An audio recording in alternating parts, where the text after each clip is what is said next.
This table is from a report in Times of India, and that India's central bank is selling U.S. Treasury bonds and buying gold instead. From June of last year to this June, India sold $14 billion worth of Treasury bonds. What we're going to look at today is the other countries on this chart. The ones that are closer to China, diplomatically, are all selling treasuries. We've talked about China selling U.S. government bonds before, but now they have company. India down, Brazil down, Saudi down. India is a major seller, even though India runs large trade surpluses with the United States. It is only in very recent years that this is even possible. This chart here is in all the macroeconomics textbooks across the world and explains balance of payments. Trade deficits are the same as capital account surpluses because deficits that the United States, in this case, runs for trade results in surpluses in capital invested back into the United States.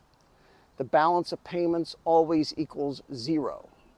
So from 1980 through 2011, the United States economy benefited by more than $8 trillion from those $8 trillion worth of trade deficits being reinvested back into the United States.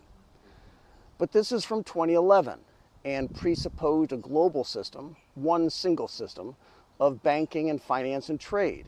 The BRICS countries are building a new one. China and India, along with Vietnam, we could say, they're happy to take our dollars and not invest them back. We're not sure what they're doing with them. A lot of it is to buy gold in Western countries, to be hauled out of vaults in the US and Europe and sent to vaults in Asia. And there are also giant piles of dollars and euro being moved here to capitalize the new financial centers in Hong Kong and in the Middle East, collateralizing trade using their own banks instead of ours. At the same time, the United States needs to roll over a tsunami of expiring debt and borrow $2 to $3 trillion more just to keep the Pentagon's lights on. The biggest buyers of our Treasury debt have big problems of their own. We're in a world today that nobody thought could exist, but does. China can lend dollars, United States dollars, to their allies and trading partners at lower rates than the United States government itself can get. The economic sanctions against Russia made them stronger instead incentivized the construction of a new economic system. None of these things were supposed to be possible, but here we are.